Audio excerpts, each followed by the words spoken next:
본 방송에서 제공하는 투자 정보는 투자 판단에 대한 조언입니다. 방송에서 제공하는 주식의 가치, 가격 상승 및 가격 하락에 대해서는 방송사에서 보장하지 않습니다.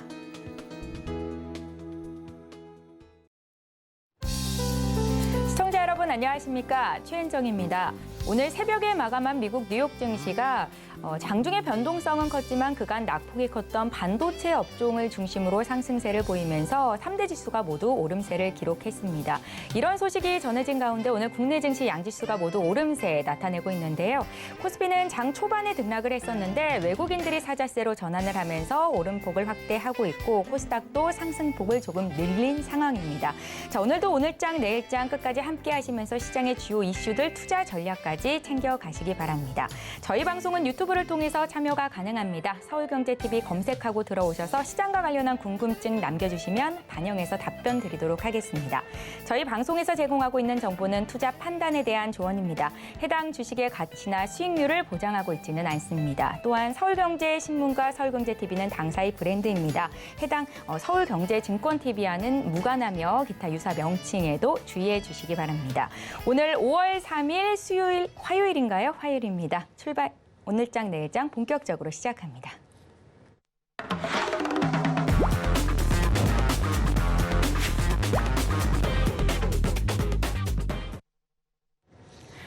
네, 이 시각 보도본부부터 시작해 보겠습니다. 오늘은 문다혜 기자와 함께합니다. 어서 오세요. 안녕하세요. 네, 오늘 어떤 헤드라인 들고 오셨는지 화면으로 함께 만나보시죠.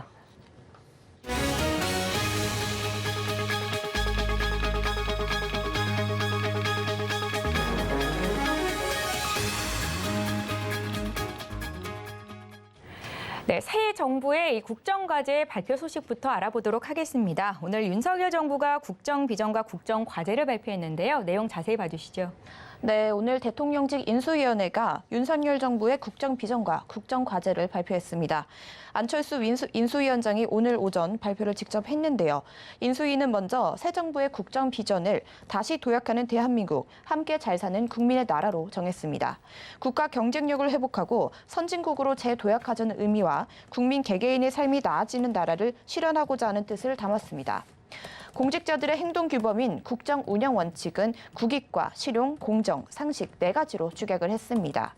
무엇이 국민을 이롭게 하는지를 기준으로 정책을 만들고 이념이 아닌 국민 상식에 따라 국정을 운영하자는 원칙을 반영했습니다. 6대 국정 목표도 제시했습니다. 상식이 회복된 반듯한 나라, 민간이 끌고 정부가 미는 역동적 경제, 따뜻한 동행, 모두가 행복한 사회, 자율과 창의로 만드는 담대한 미래, 자유, 평화, 번영에 기여하는 글로벌 중추 국가, 대한민국 어디서나 살기 좋은 지방시대 등입니다. 특히 정부가 가져온 경제 이니셔티브를 기업과 일반 국민으로 전환해 민간의 창의와 역동성을 끌어내겠다는 의지와 국익과 실용 중심의 외교 전략, 그리고 튼튼한 국방 역량을 바탕으로 영향을 받는 국가에서 영향을 주는 국가로 탈바꿈하겠다는 구상이 눈에 띕니다. 네, 국정 목표 아래로는 이 110대 세부 국정과제를 마련했다고 하던데요. 자세한 내용 듣겠습니다. 네, 세부 국정과제에는 코로나19 피해 치유와 부동산 시장의 정상화, 탈원전으로 무너진 산업 생태계 복원, 재정의 지속 가능성 제고, 비영리단체의 투명성을 확보하겠다는 약속이 포함됐습니다. 제왕적인 권력을 내려놓고 소통하는 대통령, 그리고 디지털 플랫폼 정부를 통한 효율적인 국정 운영도 강조가 됐습니다.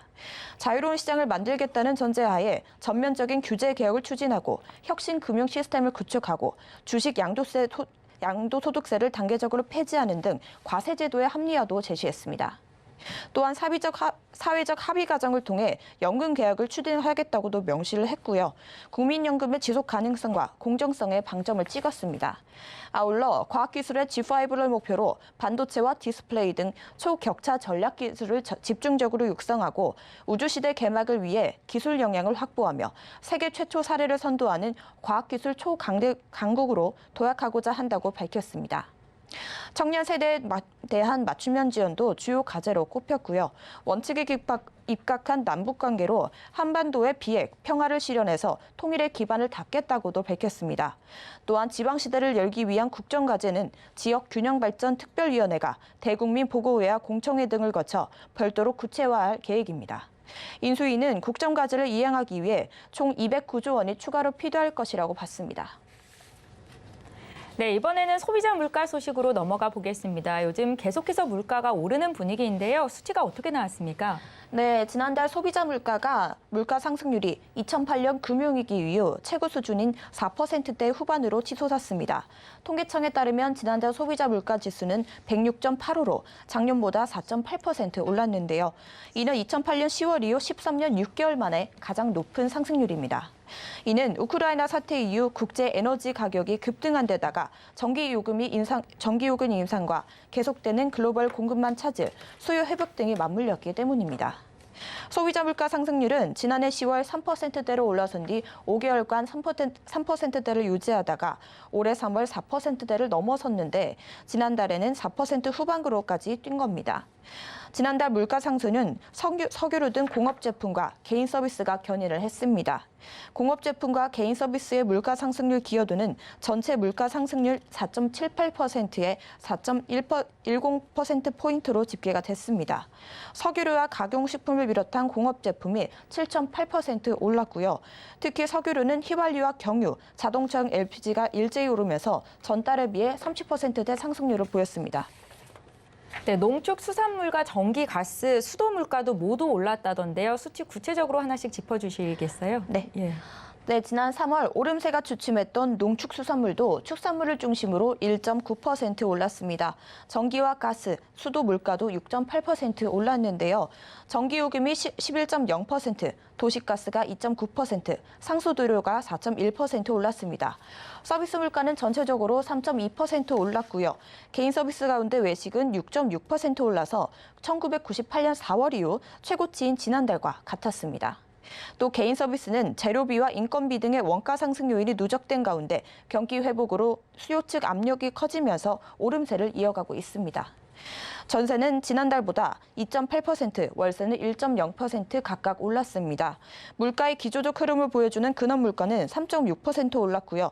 이는 2011년 12월 이후 가장 높은 상승률입니다. OECD 기준 근원 물가인 식료품 및 에너지 제외 지수는 3.1% 올랐습니다. 체감 물가를 보여주는 생활 물가 지수도 5.7% 올랐는데요. 이는 2008년 8월 이후 가장 높은 상승률입니다.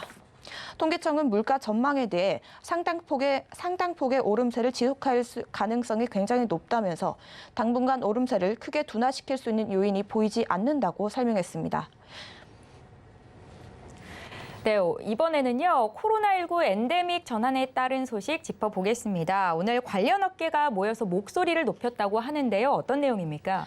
네, 코로나19가 점차 엔데믹으로 체제가 전환됨에 따라 관련 업계가 PCR 검사 음성 확인서 폐지와 비자 발급 정상화 등의 대책 마련을 촉구하고 나섰습니다. 대한상공회에서는 오늘 서울 중구 소공동 롯데호텔에서 제24차 관광산업위원회를 열고 글로벌 관광시장 선점을 위한 대책을 논의했습니다. 회의에는 대한상의 관광산업위원장인 우기훈 대한항공 사장을 비롯해 한채한 조선호텔 리조트 대표이사, 안세진 호텔롯데 대표이사 등이 참석했습니다. 예, 업계의 요구는 뭔지 구체적으로 하나씩 짚어주십시오. 네, 업계는 방역 조치 완화와 머물려서 정부의 지속적인 정책 지원이 필요하다고 강조했습니다. 한국관광협회 중앙회는 거리두기 해제만으로는 정상화가 불가능하다면서 외국인에 대한 비자 발급을 2019년 수준으로 정상화하고 외교부의 여행 경보 단계도 완화해야 한다고 주장했습니다. 한국항공협회는 PCR 음성 확인 절차를 폐지하고 백신 미접종 소아의 무격리 입국을 허용해야 한다고 강조했습니다. 면세점과 호텔업계에서는 정책적 지원 연장과 함께 면세 관련 제도의 개선을 요구했습니다. 면세점협회는 공항 상업시설 임대료 감면 기한을 연장하고 면세 한도를 상향하며 보세 판매장 특허 관련 제도 개선을 통해 글로벌 경쟁력 확보를 지원해야 한다고 제안했습니다. 호텔업협회는 코로나19 기간 종사자가 20%에서 30%가량 감소한 데다가 청년들의 관광산업 일자리 기피 현상도 심화돼 인력 수급에 어려움이 있다면서 일자리 지원금 등 고용 지원과 인재 이탈 방지를 위한 지원책이 필요하다고 요청했습니다. 한국여행업협회는 전국의 18,000개 여행사 중에 5인 이하 중소업체가 98%라면서 여행사도 손실 보상금을 받아야 한다고 요구했습니다. 네, 엔데믹 전환에 따른 대책 마련까지 짚어봤습니다. 이 시각 보도본부 시간이었고요. 문다혜 기자와 함께했습니다. 말씀 잘 들었습니다. 맞습니다. 네, 지금 시각이 2시입니다. 이 시각 시황 흐름 살펴보고 오겠습니다. 김혜영 캐스터가 준비하고 있습니다. 안녕하십니까. 캐스터 김혜연입니다. 네, 오늘 아시아 주요국들의 증시 흐름을 살펴보면 혼조세를 보이고 있습니다. 다만 그중에서 코스피 지수는 5월 FOMC 경계감에도 불구하고 오름세를 기록해주고 있는데요. 전일 미증시에서 반도체주들이 일제히 반등을 하면서 오늘 국내 증시에 긍정적인 영향을 주고 있다는 이야기 나오고 있습니다. 네, 그럼 이 시각 지수 상황부터 살펴보겠습니다. 네, 오늘 코스피 지수가 상승 출발을 했습니다. 오전장에 다소 출렁이는 모습을 보이다가 오후장에 다시 한번 올려 세워주는 모습이 보이기도 했는데요. 현재는 다시금 또 하락 전환을 하고 있습니다. 현재 강보권 속에서 움직이고 있고요. 2689포인트대에서 거래되고 있습니다. 네, 이어서 코스닥 지수도 확인해 보시죠. 네, 오늘 코스닥 지수도 상승 출발을 했습니다. 상대적으로 견조한 흐름을 이어나가주고 있고요. 장중 한때 910포인트를 웃도는 모습이 보이기도 했습니다. 전일 테슬라가 강세를 보이면서 오늘 코스닥 시장에서 2차 전지 관련한 종목들이 모두 또 상승불을 켜내주고 있습니다. 현재는 0.8% 강세 가져가주고 있습니다. 네, 이어서 수급 상황도 확인해 보겠습니다. 네, 개인이 매수폭을 축소해 나가고 있고요. 반면에 외국인은 장중에 매수로 전환을 해주고 있습니다. 외국인이 919억 원 매수 우위 보여지고 있고요. 개인은 606억 원 매수해주고 있습니다. 네, 이어서 코스닥의 수급 상황도 확인해 보겠습니다. 네, 외국인이 하루 만에 또 매도로 전환을 한 모습입니다. 현재 359억 원 매도세가 보여지고 있고요. 개인도 장중에 매도 전환을 했죠. 현재 555억 원 매도하고 있습니다. 기관만이 홀로 매수해주고 있고요. 다행히 기관은 매수폭을 확대해 나가주고 있습니다. 네, 이어서 오늘장 상승하는 업종 테마도 살펴보겠습니다. 네, 오늘 원전 관련주들이 장 초반부터 강한 상승을 가져가주고 있습니다. 오늘 오전에 예정이 되었던 새 정부의 국정과제 발표를 앞두고 장 초반부터 강하게 올라세워주고 있는데요. 탈원전 정책 폐기를 주요 정책으로 내세운 새 정부의 출범을 앞두고 원자력 산업 육성 정책을 펼 것이란 기대감에 오르는 모습이었죠. 이에 원전 관련주 중에서는 거래량이 하루 만에 9배 이상 증가하는 종목들이 포착이 되기도 했습니다. 현재 우리 기술은 3.89% 강세 보여지고 있고요. 우지는 18% 급등 보여지고 있습니다. 대창솔루션도 현재 6.34% 강세를 가져가주고 있습니다. 이어서 하락하는 업종 테마도 살펴보겠습니다. 네, 조선주가 오늘 좀 쉬어가고 있는 흐름이 보여지고 있습니다. 올해 조선업계의 신조선 수주량이 주춤하는 추세를 보이고 있다라고 합니다. 대신 LNG선의 수주 실적만이 강세를 보이고 있다라고 하는데요. 조사에 따르면 올해 글로벌 조선사들의 1분기 선박 수주량이 전년 동기 대비해서 47%가량 감소했다라고 합니다. 전반적으로 조선업계의 신규 수주 실적이 부진한 가운데 철강 등 원자재 가격이 치솟고 있는 모습이라고 하는데요. 그래도 LNG선의 발주 증가 추세는 올해도 계속해서 이어질 수 있을 것이란 전망들은 나오고 있지만 오늘 주가는 쉬어가고 있는 흐름입니다. 현대중공업은 현재 2.14% 하락폭이 보여지고 있고요. 한국조선해양도 1.42% 낙폭 보여지고 있습니다. 대우조선해양은 현재 3%가 넘는 하락폭 보여지고 있습니다. 이어서 증시 탑10 확인해 보겠습니다. 네, 삼성전자와 SK하이닉스가 인텔의 국내 반도체 공급망 생태계 강화 소식에 오늘 강한 모습이 보여지고 있고요. 네이버와 카카오도 하루 만에 반등을 해주고 있는 모습 포착되고 있습니다. 휴림로봇은 오늘 새 정부의 또 정책 발표와 함께 급등 보여지고 있고요. 이어서 서울경제가 뽑은 특징주도 확인해 보겠습니다. 네, 소니드가 최대 주주를 대상으로 100억 원 규모의 제3자 배정 유상증자 결정했다는 소식에 10%가 넘는 상승 보여지고 있고요.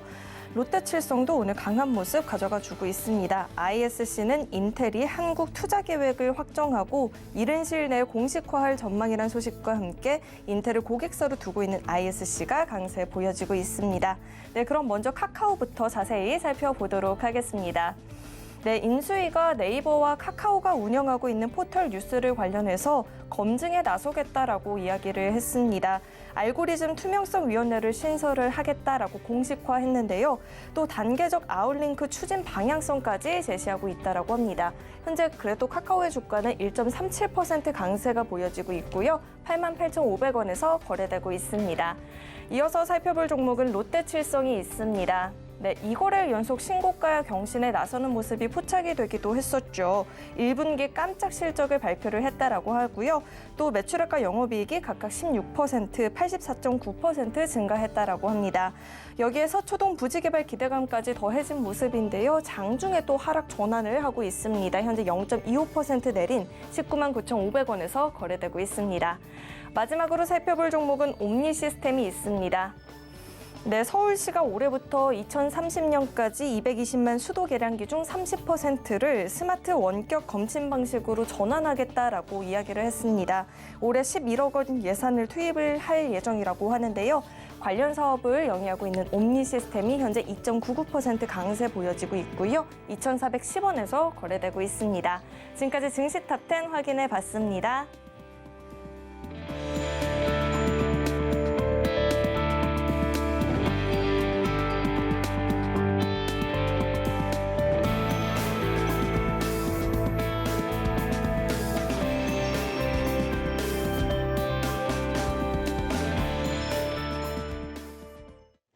네, 외국인과 기관의 수급 상황 살펴보는 수급 포착 시간 갖겠습니다. 오늘 메리츠증권 강남금융센터의 정영훈 과장 연결해 보겠습니다. 과장님 안녕하세요.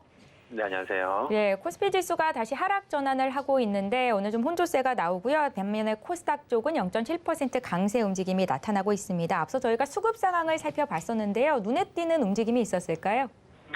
네, 오늘 수급 특징적인 종목들을 좀 보게 되면 공통점 중에 하나가 이제 전기차 2차 전지 관련주들이 오늘 일제히 좀 외국인과 기관의 순매수세가 유입이 되면서 상승을 하고 있다라고 볼 수가 있겠는데요. 대표적으로 에코프로비엠을 비롯해서 오늘 삼성 SDI, LNF 같은 이러한 2차 전지 관련주 같은 경우에 오늘 외국인과 기관의 순매수세가 유입이 되면서 오늘 좀 시장에서 강세 흐름을 띠고 있는 것이 특징적이다라고 볼 수가 있겠습니다. 아무래도 이제 어제 미국 시장에서 테슬라를 비롯한 전기차 업체들의 주가가 강세 흐름을 좀 보였고요. 이와 함께 또 에코프로비엠 같은 경우 1분기 호실적 이어지면서 오늘 2차 전지 관련주들이 주가가 좀 강세 흐름을 띠고 있다 볼 수가 있겠습니다. 전반적으로 오늘 외국인과 기관의 수급이 이러한 2차 전지 관련주 쪽으로 집중되는 모습이 나타나고 있다 볼 수가 있겠고요. 이 밖에도 지금 최근에 지난주 이제 1분기 컨퍼런스 콜 이후에 이제 2분기 실적 개선에 대한 기대감이 높아지고 있는 삼성전자 쪽으로 최근에 이제 외국인들의 수급이 유입이 되면서 강세 흐름을 띠고 있는데요. 삼성전자를 비롯해서 SK 하이닉스 같은 이러한 반도체 대형주 쪽으로 이러한 수급이 계속해서 이어지고 있는 것이 특징적이다 볼 수가 있겠습니다.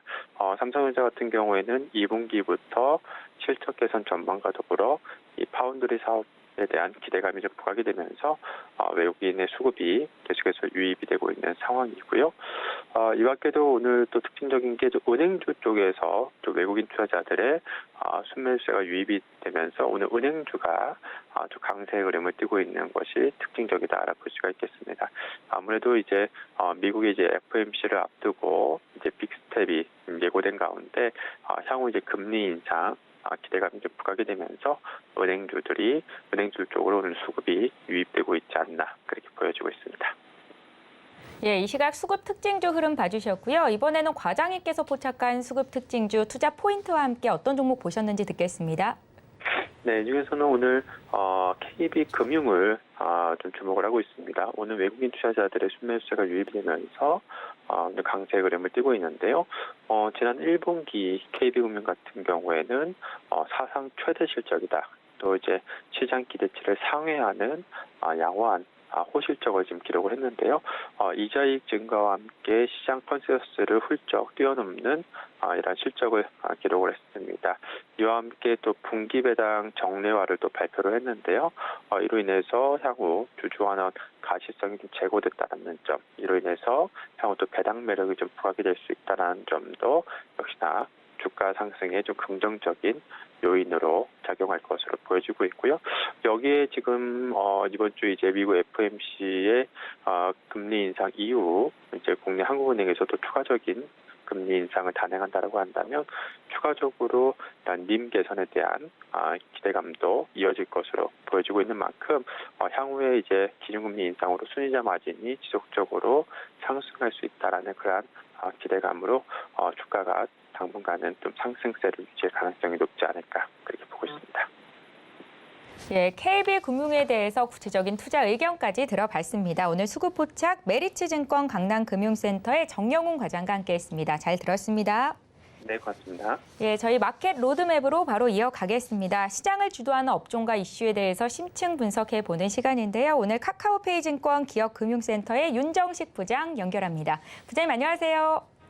네, 안녕하세요. 네, 바로 이슈 들어갑니다. 오늘 인수위가 새 정부에서 중심적으로 추진할 110대 국정과제를 발표했습니다. 그간 인수위가 강조해왔던 이 탈원전 정책 폐기에 부동산 정책 정상화도 포함이 돼 있는데요. 관련된 소식 자세히 듣겠습니다. 네, 우선은 110개 다 보기엔 너무 많죠. 대표적으로 좀 전에 말씀 주셨던 대로 부동산 정책에 대한 정상화. 그러니까 부동산 정책에 대한 정상화 그러면 두 가지가 있겠죠. 한 가지는 잘 지을 수 있도록 하겠다라는 거죠. 재건축에 대한 완화 방침이 나올 가능성이 높고요. 그리고 또 한 가지는 잘 지은 다음에 이걸 사기 위해서 대출에 대한 규제가 그동안 너무 좀 많이 옥죄는 그런 부분들이 있었는데 이 대출에 대한 규제 완화에 대한 방침들이 나올 것으로 보여집니다. 그렇게 된다면 건설사들은 짓기에 좀 더 지을 수 있는 부분들이 좀 더 많아지는 부분이 있으니까 대형 건설사들 위주로 좀 좋은 모습이 나타날 가능성이 높고요. 그리고 부동산 정책 정상화 말고는 두 번째로는 탈원전 정책에 대한 폐기입니다. 탈원전이라는 게 사실은 원전이 없이도 그리고 잘 발전을 할 수 있다 그러면 좋은데 탈원전 이 원자력 발전이라는 게 위험하기 때문에 폐기를 하겠다. 시작에 대한 의도는 좋았으나 원자력 발전을 없앨 수는 없는 상황이죠. 원자력을 없앤다라면 다른 발전으로 많이 발전을 일으켜야 되는 그런 상황인데 이런 탈원전 정책이 유럽에서는 지금 원전을 다시 부활시키고 있죠. 원전을 친환경 에너지로 분류하고 있기 때문에 이런 부분에 있어서 우리나라도 유럽과 다른 선진국들에 발맞춰서 탈원전 정책 폐기하고 원전 부분에 있어서는 조금 더 적극적인 움직임이 나타날 가능성이 높다. 이런 부분들이 이제 두 가지가 사실은 증시에도 그렇고요. 가장 좀 굵직하게 느껴지는 이런 부분이 있었고 또 하나는 이 윤석열 당선인과 안철수 위원장과의 공통 공약이죠. 연금 개혁까지 좀 추진을 한다. 그러니까 연금을 어떻게 받고 어떻게 운용하고 이런 부분에 대한 개혁도 같이 좀 추진이 된다라고 보시면 되겠습니다. 예, 오늘장 그간 강세를 보였던 이 원전 관련주들 국정과제 발표로 다시 한번 상승세를 이어가고 있습니다. 앞으로 관련 정책이 세부화됨에 따라서 원전 관련주가 다시 한번 상승세를 더 이어갈 수 있을지 많은 분들이 궁금해할 것 같은데요. 어떻게 보십니까? 네, 우선 원전 관련주들은 작년 하반기에 슈팅을 한번 보여줬죠. 원전이 이제는 탈원전이 아니라 탈원전 정책을 폐기하는 쪽으로 원전이 좀 더 확대되는 쪽으로 갈 것이다라는 이 컨센서스가 시장에서 많이 형성이 됐었습니다. 그러면서 작년 하반기에 한번 올랐고요. 그런데 이 작년 하반기 이전 한 4년 정도 동안은 상당히 원전이 어려움을 많이 겪었기 때문에 워낙 낮은 가격에 형성이 되어 있다가 한번 슈팅이 됐는데요. 그러다가 이 기대감들이 조금씩 소멸되는 그러니까 뉴스가 한번 나왔기 때문에 조금 소멸되는 모습들을 보여줬습니다. 그런데 이번에 다시 한번 정책들이 발표가 되었죠. 산업통상자원부 내에 원전 수출을 지원할 조직 추가 설치 추진 소식까지 나왔고요. 국내에서도 원전 관련해서는 사업이 좀 더 적극적으로 추진이 될 가능성이 상당히 좀 높은 그런 상황이기 때문에 원전 관련한 종목들이 최근에 다시 한번 좀 주목을 받고 있는데요. 주가가 근데 이전만큼 굉장히 강하게 올라가지는 못하죠. 좀 전에 말씀드렸던 대로 21년도 하반기에 주가가 한번 올랐었기 때문에 오른 폭이 있었고요. 그리고 떨어진 거는 훨씬 덜 적게 떨어졌습니다. 그 다음에 다시 올라가는 모습들이 있는데 이 원전 탈원전 정책 폐기에 대해서는 이제는 좀 더 세분화된 정책이 다시 한번 나오겠죠. 세분화되고 구체화된 정책이 다시 한번 나올 때 그때 관련주들의 이 추가적인 상승, 22년도에는 추가적인 상승이 가능하다라고 보여지고요. 그래도 이런 기대감들이 오늘 반영이 되고 있기 때문에 한전산업이라든지 한전기술, 두산에너빌리티, 우진과 같은 이런 원전 관련한 종목들이 금일 상승을 하고 있는데요. 근데 최근에 주가가 좀 많이 쉬었고 좀 하락했던 이 부분에 비해서는 상승폭이 좀 미미하죠. 그렇기 때문에 지금보다는 원전에 대한 관련주들 주가의 상승 흐름 것 자체는 이 향후에 구체적인 정책이 발표될 때 이때 다시 한번 원전 관련한 종목들은 이 모멘텀을 받을 가능성이 높다라고 보여집니다. 네, 윤 당선인은 현재 정부와는 다르게 이 친기업 행보를 보여왔는데요. 이번 국정과제에서도 이런 기업 성장에 긍정적인 요인으로 작용할 내용이 포함되어 있는지가 궁금하고요. 이게 또 기업들에는 어떤 영향이 있을지도 함께 분석 부탁드립니다. 가장 크게는 과학기술 D5, 그러니까 최선진국 5개, 5등, 한마디로 5등 안에 들겠다는 거고요. 이거를 목표로 해서 반도체와 디스플레이 등 초격차 전략을 내세웠다라는 부분을 보시면 되겠는데요. 이 반도체와 디스플레이, 이 과학기술 어떤 산업이든지 사실은 정부에서 적극적으로 지원해주면 굉장히 성장 속도가 빨라지기 마련인데요. 반도체 같은 경우 과거에 국내 사례를 본다라면 예전에는 일본이 세계 1등이었고요. 그 다음에 16메가 디램 만들면서부터 대한민국이 주목을 받았었는데요. 그때 16메가 디램 나오기 직전에 국내 상황을 놓고 본다라면 반도체를 만들고 있는 그 당시에는 현대전자, LG전자, 삼성전자 이런 기업들의 정부의 지원이 상당히 좀 많았었고요. 카이스트를 필두로 해서 정부에서 상당히 지원을 많이 해줬습니다. 이런 정부의 지원을 바탕으로 상당히 빠른 속도로 반도체가 발전을 할 수 있었고 그러면서 지금은 반도체, 메모리 분야에서 세계 1위가 된 이 국가가 되었는데요. 그만큼 정부의 정책이 상당히 중요한 산업이었는데 어느 정도 자리를 잡고 난 이후에는 관세 문제도 있고요. 여러 가지 공정위 관련한 문제들도 다른 나라들의 그런 부분들도 있기 때문에 정부에서는 지원을 하긴 하되 조금씩 눈치 보면서 했던 부분들이 있습니다. 그렇기 때문에 정부에서 반도체와 디스플레이 이쪽으로 다시 한번 또 지원을 해준다 그러면 좀 더 격차를 벌릴 수 있는 그런 상황이 된다라고 보시면 되겠고요. 사드 추가 배치도 배제한다. 이 부분은 중국으로 진출하는 국내 기업들, 엔터라든지 화장품이라든지 철강이라든지 중국과 관련된 국내 기업들에는 이 좋은 모습이 나타날 가능성이 높고요.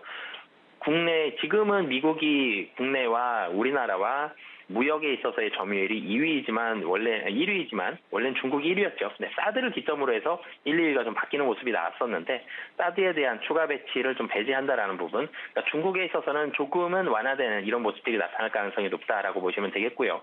반도체와 디스플레이 관련한 적극적인 기술이 개발이 된다라 그러면 관련된 기업들 상당히 긍정적인 모습이 나올 가능성이 높고요. 그리고 사드 추가 배치 관련해서는 중국 진출을 이 기업들이 좀 더 적극적으로 할 수 있는 그런 환경이 만들어졌다고 보시면 되겠습니다.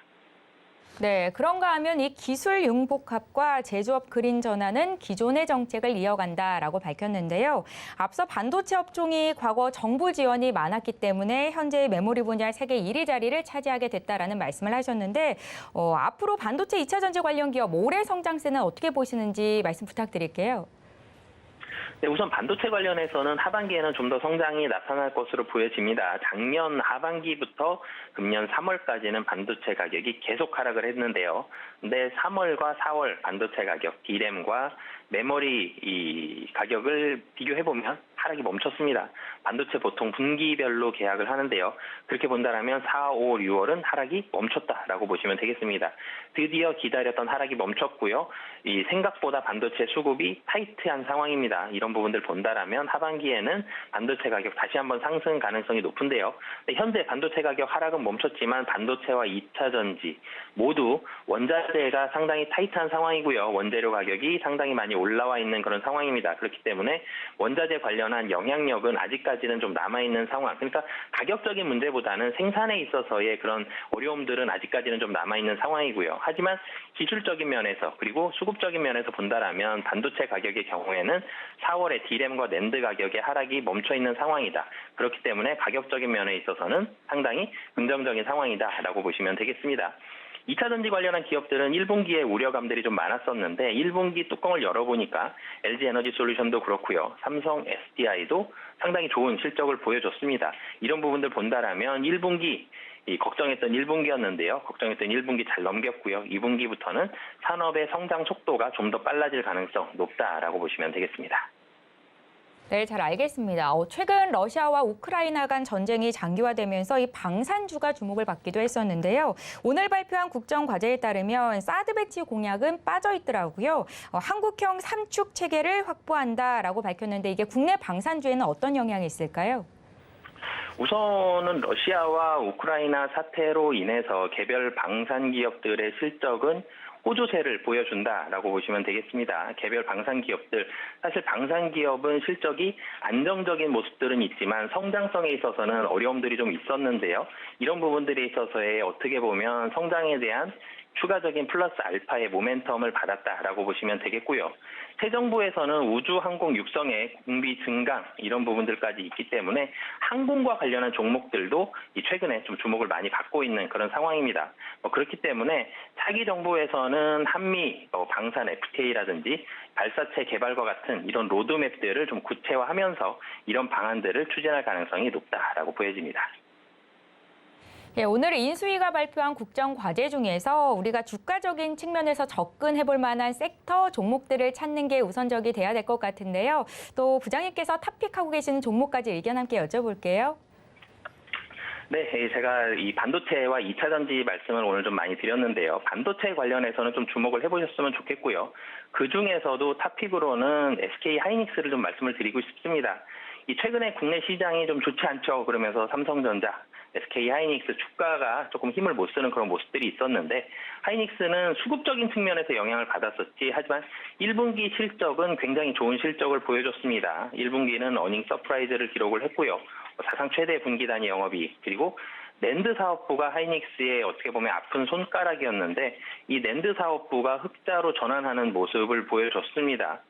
그리고 좀 전에 제가 수급적인 이유로 주가가 좀 더 많이 빠졌다라고 말씀을 드렸는데 그렇게 본다면 실적이 아니라 회사의 문제가 아니라 이 대한민국이라는 그런 수급적인 문제로 인해서 하락을 했다라면 밸류에이션이 상당히 좋은 모습이 있죠.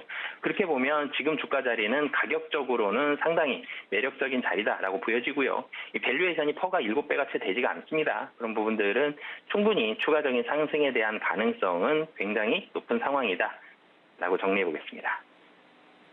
네, 새 정부의 110대 국정과제 내용과 함께 증시에 미칠 영향력 그리고 윤정식 부장님의 탑픽 종목 SK 하이닉스에 대한 의견까지 짚어봤습니다. 마켓 로드맵 여기까지 하겠고요. 카카오페이증권 기업금융센터의 윤정식 부장과 함께했습니다. 고맙습니다. 네, 감사합니다.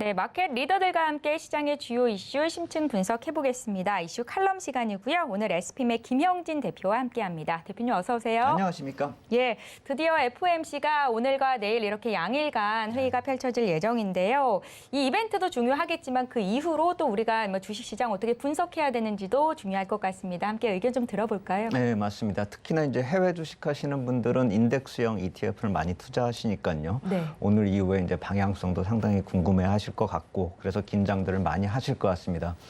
한 10개 정도 많이 거래하는 이런 종목들 살펴보면은 이 반도체 지수 3배로 추정하는 그런 ETF하고요. 네. 또 나스닥 지수를 3배로 추정하는 ETF, 또 거꾸로 3배로 내리는 거를 또 추정하는 ETF 이런 것이 상위 종목에 있기 때문에 우리나라 분들이 상당히 오늘 밤, 내일 밤 관심이 많을 거다 이렇게 생각이 됩니다. 그래서 이제 재정정책도 지난주에 말씀을 드렸는데 오늘 내일 사이에 통화정책회의가 이제 가장 중심이 될 테고요. 재정정책 얘기는 오늘 제가 잠깐 말씀을 드리겠습니다. 네. 어제 나온 자료도 있고 하니까요. 그래서 통화정책 쪽으로 중심으로 살펴서 보시면은 12월 FOMC 목표 확률 추이 제가 이 표를 이제 CME 패드워치 툴에서 가져왔는데요. 오늘 거는 오늘하고 내일 회의 거는 거의 확정됐다. 이렇게 기정사실화됐다. 이렇게 보시면 될 것 같습니다. 50bp 인상 확률이 무려 97.6%를 기록하고 있고요. 이게 시간이 가면 갈수록 거의 100%의 수렴을 하고 있습니다. 제가 오전에 보니까 97.6%, 여기 들어오기 전에 보니까 98.7%, 오늘 밤 되면 99% 넘어갈 것 같고요. 내일 가면은 거의 100%가 되는 게 아닌가 이렇게 생각이 되고요. 12월 FOMC 회의 이제 올해 말 거를 한번 이제 기준으로 한번 볼 필요가 있다라는 생각이 듭니다. 네. 오늘 내일 거는 사실 이제 거의 의미가 없다 이렇게 봐야 될 것 같고요. 그래서 12월 걸 보면은 제가 그림에서 이렇게 보듯이 275에서 300bp 가는 확률이 46.37%로 제일 높은 그런 확률을 기록하고 있고 300에서 325가 43.75%. 그래서 이거 두 개 합하면 90%입니다. 그 이외에 이제 325, 350도 있긴 한데 이건 7% 정도. 또 이것도 또 실시간으로 변하고 있습니다. 아까 말씀드렸듯이 내일 목표금리 그 확률이 좀 올라가듯이 확률이 더 올라가듯이 이것도 또 마찬가지로 들어오기 전에 보니까 불과 한 2-3시간 뒤 건데 이게 270에서 300이 39%, 그다음 300에서 325가 45%까지 올라가고 325에 350이 여기 지금 표에는 7%로 제가 뽑아놨는데 들어오기 직전에 보니까 10%를 넘어가는 그런 모습입니다. 그러면은 이게 계속 올라갈 것이냐 걱정이 되지 않습니까? 우리가 네. 보면은 325, 350이 나타났으니까 그러면은 만약 내년 가면 400까지 올라가느냐 이렇게 걱정을 하실 분도 계시는데 그게 아닙니다. 이게 보통 325에 350 정도를 지금 거의 정점으로 생각을 하고 있는 그런 분위기입니다. 왜냐하면은 내년 3월 FOMC 회의 목표 확률을 봐도 325에서 350이 제일 확률이 높고요. 그리고 내년 6월까지 가더라도 350에서 375가 가장 높습니다. 그러니까 올해 연말에 갔을 때 300 정도가 되더라도 내년 6월까지는 그러니까 올해 12월 이후부터 내년 6월까지는 상당히 이제 여유 있게 통화 정책을 우리가 볼 수가 있다라는 것이죠. 그렇기 때문에 통화 정책으로 인한 리스크 그리고 부담은 거의 다 반영이 되고 있다. 시장에 녹아들었다. 이렇게 볼 수가 있는 것이죠. 네. 그래서 어젯밤에 장마감 1시간 전까지만 하더라도 시장 분위기 굉장히 안 좋았습니다. 미국 시장. 근데 네. 불과 1시간 사이에 되돌리는 그런 모습이기 때문에 이러한 목표 확률 그 수치도 중요하지만 또 재정 정책 어제 소식 나온 것도 있고 해가지고 이러한 것들이 굉장히 빠르게 선반영이 되고 있다라는 점을 우리가 좀 봐야 될 것 같고요. 그리고 또 하나는 지금 공포심에 이렇게 쩔어 있는 게 사실입니다.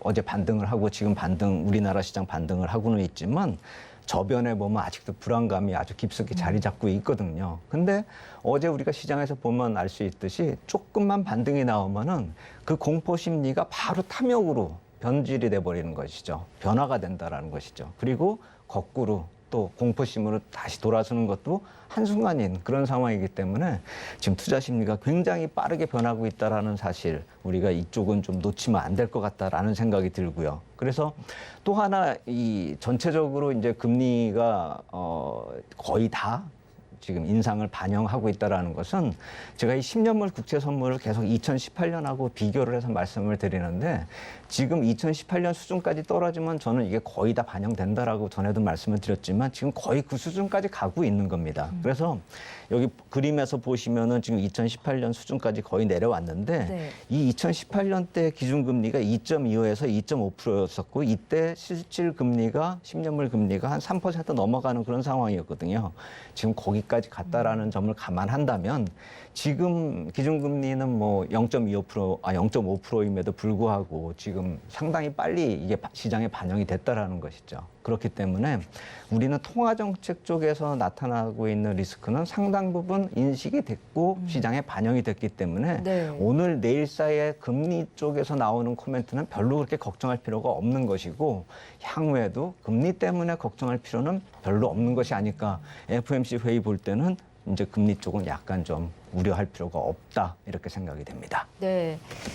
5월 FOMC 회의가 이제 오늘 내일 열리게 되는데요. 기준금리를 0.5%포인트 인상할 거라는 건 시장에 이미 반영이 돼 있고 그렇다면 이제 앞으로 나올 경제 지표들 결과가 어떤지 그 결과들을 어떻게 해석하는지가 중요할 것 같습니다. 그래서 아까 좀 전에 말씀을 하신 것 같은데 어젯밤에 공개된 재무부의 1분기 경제 분석 내용 이게 중요한가요? 예, 저는 이게 굉장히 중요하다라고 생각이 되는데 왜냐하면 FOMC 회의의 금리는 거의 다 반영이 됐다라고 말씀을 드렸잖아요. 예. 그렇기 때문에 통화 정책은 거의 반영이 됐고 이 재정 정책 쪽으로 우리가 좀 주목을 해야 되는데 이 재정 정책 중에서 어제 재무부 쪽에서 경제 분석을 내놓고 이 재정을 어떻게 끌고 가겠다라는 것을 좀 어제 날짜로 나올 줄 알았는데 어제 경제 분석 부문은 나왔는데 이 향후에 이 회계하고 향후에 어떤 지출 결정 그리고 국채 발행 이것은 5월 4일 그러니까 내일 공개를 하겠다라고 했거든요. 네. 결국 FOMC 회의하고 거의 날짜를 맞추는 듯한 그런 분위기입니다. 그도 그럴 것이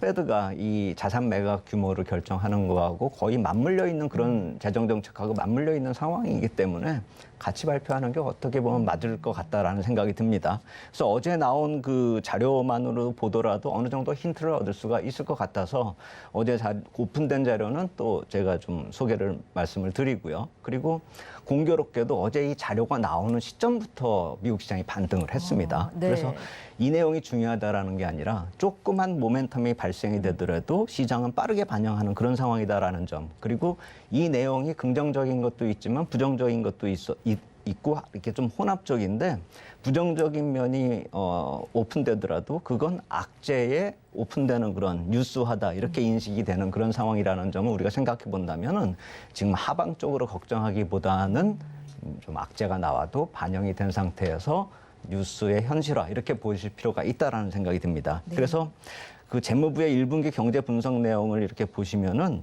GDP 부문하고 고용 부문하고 인플레이션 부문을 상당히 자세히 소개하고 있는데 1분기에 GDP가 역성장했다는 얘기가 최근에 나왔잖아요. 그렇기 때문에 이 GDP 관련한 내용이 예년보다 상당히 많았습니다, 어제. 네. 그래서 그 GDP 관련된 그 부분을 우리가 좀 살펴보면은 미국 경제의 확장세는 계속 지속되고 있다. 이게 기본적으로 깔리는데 1분기 GDP가 역성장한 이유에 대해서 부연 설명을 하는데 그게 4분기, 그러니까 작년 4분기 그 GDP 성장률 6.9%가 너무 비정상적이었다. 이거 하나 하고요. 네. 또 정부 재정 쪽에 부진한 그런 성장이 있었는데 민간 부문은 강한 성장이 지속이 되고 있기 때문에 실질적으로 정부 재정 쪽에서 기여하는 GDP 성장률을 빼버리면 GDP 성장률은 문제가 없다 이렇게 얘기를 하고 있는 겁니다. 그래서 재정 쪽의 수출하고 재고 부문이 좀 변동성이 높았는데 이것을 제외하면 큰 문제가 없고 향후에는 성장이 지속된다 이렇게 보면 되는 것이죠. 그래서 제가 관련돼서 또 아틀란타 패드에서 이 GDP 성장률을 관련해 가지고 또 자료 하나 냈습니다. 제가 항상 말씀을 드리는 이 GDP 나우 그래프를 보시면은 지금 계속 쭉 이렇게 옆으로 가고 있는 건 이제 블루칩 컨센서스라고 해서 민간 연구소에서 나타내는 자료고요. 아틀란타 패드에서는 이제 최근에 나타나고 있는 이 녹색 선부터 자료를 내고 있는 것이죠. 2분기 거는 이제 시작이 된 지가 얼마 안 됐기 때문에 이 표가 좀 약간 짧게 보이는데 2%부터 예상치가 시작이 돼서 지금 1.5에서 2% 사이를 왔다 갔다 하고 있거든요. 2분기 예상이요. 네. 그렇기 때문에 실질적으로 패드가 예상을 하고 있는 범주 내에서 움직이고 있는 것이고 1분기 GDP 성장률이 마이너스 날 수도 있다라고 패드 쪽에서 작년 연말하고 연초부터 좀 제시를 해왔었다라는 점을 생각을 해본다면은 2분기 성장률에 대해서도 어느 정도 좀 신뢰를 가지고 볼 수가 있다라는 생각이 듭니다. 그래서 역성장 때문에 걱정을 한다 이런 생각은 별로 그렇게 중요하지 않다라고 말씀을 드리겠고 또 하나는 노동시장에 대해서 굉장히 긍정적으로 표현하고 있습니다. 임금이 인상이 됐지 않습니까? 노동시장에서 노동력이 이탈하면서 임금이 인상이 되니까 이탈됐었던 노동력이 다시 노동시장으로 복귀한다는 겁니다. 네. 그렇게 돼서 노동시장이 굉장히 좋아지고 있다는 점을 또 얘기하고 있고 인플레이션에 대해서는 정점 가능성을 또다시 시사하고 있습니다. 그러니까 공급망 문제하고 지정학적 리스크가 있는데 최소한 이 공급망 문제는 수급 문제가 엮여 있기 때문에 그 점이 해소가 되고 미국의 정책으로 인해서 그것이 해소될 가능성이 굉장히 높아졌다라고 보고 있는 것이죠. 지정학적 리스크야 뭐 그거야말로 알 수가 없는 것이고요. 네. 거기다가 이제 팬데믹 해소가 될 거라고 예상이 되고 있기 때문에 이 공급망의 교란도 해소가 되기 때문에 인플레이션은 1분기에 정점을 기록했을 확률이 높다. 이렇게 재무부 쪽은 보고 있는 겁니다. 그래서 여태까지 말씀드린 것들을 다 이렇게 말씀을 드리면은 굉장히 좋은 내용 쪽으로 우리가 이해를 할 수가 있는 것이고, 단지 이 경기 확장세가 지속이 되고 올해 GDP 성장이 정상화가 된다, 이 예상하고 있다라는 점은 어떤 거하고 연결이 되냐면 이 재정 정책을 이제 우리가 정상화로 가게 된다라는 것을 뜻하기 때문에, 이 재정 정책의 정상화라는 것은 재정을 그동안이 많이 푼 것을 회수한다라는 그 뜻이기 때문에 이쪽은 약간 악재성 재료이긴 한데, 이것이 만약에 줄어든다 하더라도 재무부 쪽에서 시장이 망가지게끔 재료 축소를 시키는 것이 아니라 인플레이션 완화하는 데 기여할 정도로 조절을 할 것이기 때문에 이건 악재이긴 하더라도 아까 말씀드렸듯이 이것이 나타날 때, 그러니까 시장에 나타날 때는 악재의 현실화 정도로, 뉴스화 정도로 이해하시는 게 맞다 해서 어제의 그 재무부 쪽의 분석은 시장에 좀 긍정적으로 볼 수 있는 그런 재료였다, 이렇게 생각이 됩니다. 네. 재무부의 1분기 GDP 내용을 분석해 주셨습니다. GDP 1분기 역성장과 관련해서는 미국 경제 확장세가 지속 중이다. GDP는 정상화될 것이다라는 말씀을 주셨고요. 앞서 앞으로 페드의 통화정책 회의 금리 우려는 크지 않은데 재정 정책이 정상화되는 과정에서 어떤 부정적인 뉴스들이 발생할 수 있다라는 말씀을 주셔서 여기에 대한 질문을 좀 해보고 싶습니다. 푼 돈을 걷어들인다는 거잖아요. 그렇죠. 이 재정 지출이 상대적으로 줄어드는 게 증시에는 좀 악영향이 있을까요? 그렇죠. 이게 통화 정책 같은 경우는 이제 시장에 다 반영이 돼 버리고 그 금리가 뭐 3% 실질 금리가 가버리면 시장에 반영이 된 거잖아요. 네. 근데 이 재정 지출은 지난주에 말씀을 드렸듯이 M2하고 연관이 되거든요. 그러니까 통화량 자체가 달러를 흡수해 버리니까 통화량 자체가 좀 줄어드는 효과가 나타나고, 그것이 유동성이 줄어드는 그런 모습으로 나타나기 때문에 이것은 선반영되는 재료가 아니라 중기적인 재료로 좀 부담이 되는 것이죠. 그리고 이 통화 정책을 완화시키고 뭐 정상화시키고 하는 그 문제는 사실 자산 시장 안에서 돈이 움직이는 얘기지만, 이 재정 쪽은 실질적으로 나라가 돈을 쓸 수 있는, 그러니까 우리가 보통 메인 스트리트라고 그러잖아요. 실물 경기를. 네. 실물 경기에 들어가는 돈이 좀 적어지는 것이기 때문에 실질적으로 유동성이 실제 감소하는 효과가 나타나는 것이죠. 그래서 이쪽을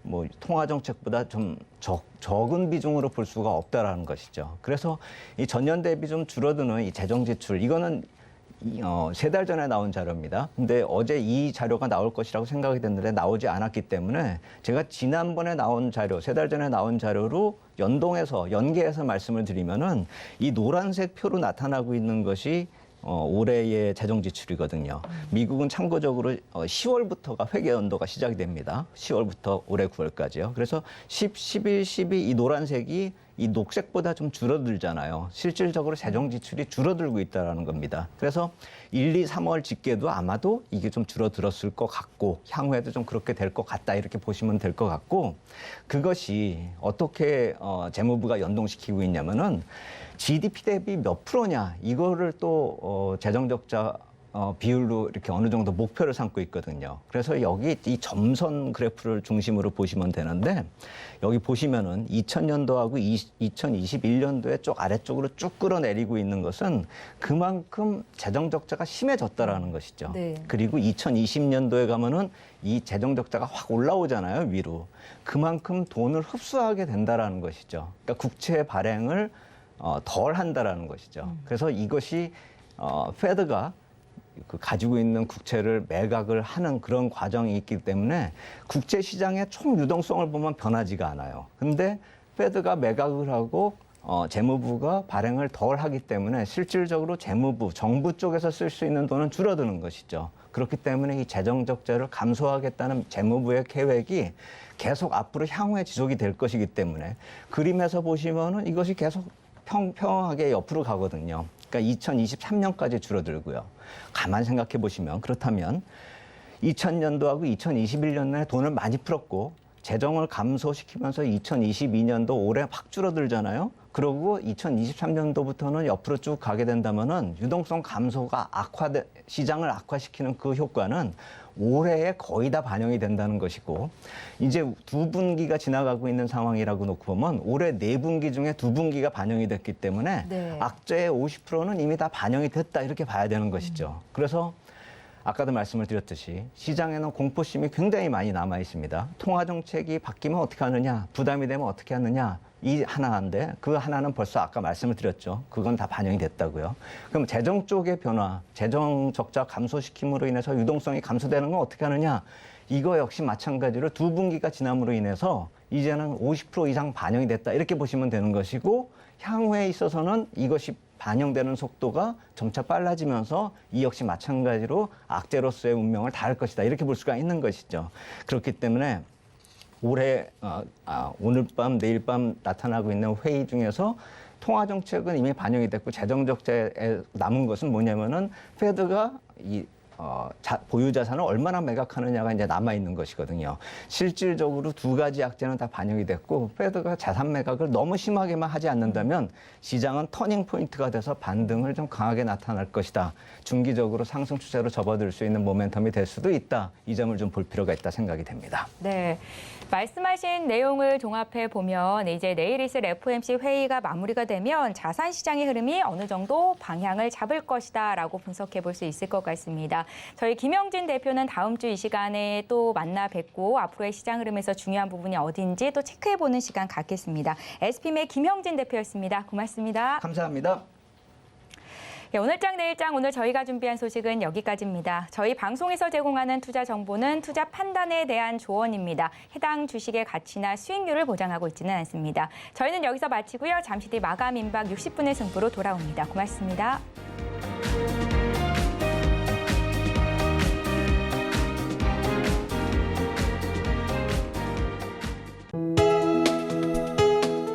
본 방송에서 제공하는 투자 정보는 투자 판단에 대한 조언입니다. 방송에서 제공하는 주식의 가치, 가격 상승 및 가격 하락에 대해서는 방송사에서 보장하지 않습니다.